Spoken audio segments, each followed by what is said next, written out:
बच्चों, let's read the question. The question says A question is what is the state of hybridization of carbon atom in alkanes, and B is an alkene A contains 3 Cc 8 CH and 1 Cc bond, that is pi bond. Upon ozonolysis A gives 2 moles of an aldehyde of molar mass 44U. Write the IUPAC name of A and aldehyde. So सबसे पहले तो हमारे पास alkanes में इन्होंने hybridization पूछी हुई है, और सेकेंड हमें कह रहे हैं कि कोई एक एल्कीन है जो ओजोनोलिसिस पे हमारे पास एल्डिहाइड के 2 मोल्स दे रही है, जिसका मोलर मास हमें 44 है. सो हमें एल्कीन और एल्डिहाइड का आईयूपीएसी नेम बताना है. तो सबसे पहले तो यहाँ पे जो की कंसेप्ट हमें चाहिए,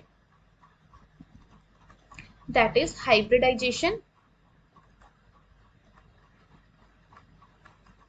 and we should know ozonolysis. Okay, so हम वन बाय वन देखते हैं. सो सबसे पहले ए ऑप्शन में हमसे पूछा है कि जो एल्केन है उसमें कार्बन की हाइब्रिडाइजेशन कितनी होती है. तो हम लेटर से हम सिंपल एल्केन ले लेते हैं, लेटर से हम मीथेन ले लेते हैं. ओके, सो हमारे पास हमें पता है कि जो हाइब्रिडाइजेशन होती है वो किसके इक्वल होती है, number of sigma bonds plus lone pair. So हम कह सकते हैं कि यहाँ पे जो कार्बन है उसने कितने सिग्मा बॉन्ड्स बनाए हैं, there are 4 sigma bonds. That means इसकी जो हाइब्रिडाइजेशन है वो कितनी हो जाएगी, sp3 हाइब्रिडाइज्ड. ओके, सो हमारे पास जो एल्केन्स होते हैं वो sp3 हाइब्रिडाइज्ड होते हैं. क्यों? क्योंकि जो हमारे पास एल्केन है उसमें 4 सिग्मा बॉन्ड बनते हैं. हम इथेन के एग्जांपल अगर देखें, सो इथेन में भी अगेन 1 2 3 4. सो कितने सिग्मा बॉन्ड्स हैं, 4 सिग्मा बॉन्ड्स हमारे पास प्रेजेंट है. सो दैट मीन्स हमारे पास जो एल्केन्स होते हैं they are sp3 hybridised. So the hybridisation of carbon atom basically in alkanes is sp3 hybridised. अब हम अपने बी पार्ट को देखते हैं. सो बी पार्ट में हमसे कहा गया है कि कोई एक एल्कीन है ए, जब उसकी हम क्या कर रहे हैं, ओजोनोलिसिस कर रहे हैं.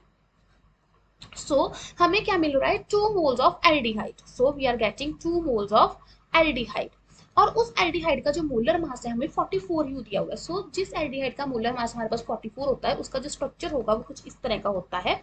और इसका अगर हम नाम की बात करते हैं दैट इज एसिटैल्डिहाइड.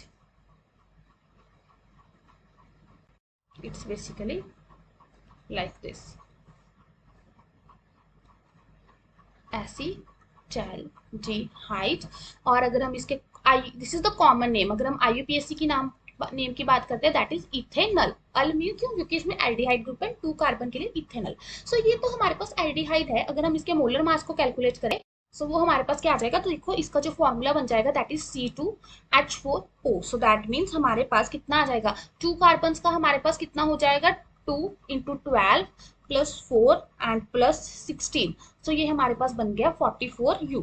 सो ये तो हमारे पास हो गया C2H4O का molecular weight 44U. That means हमारा प्रोडक्ट तो ये बनेगा. अब हमें इस प्रोडक्ट से रिएक्टेंट बनाना है.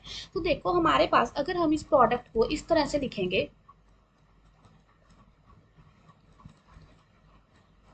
सो अगर मैं इन दोनों ऑक्सीजन को रिमूव करती हूँ और इनके बीच में डबल बॉन्ड बना दूं इस तरह से,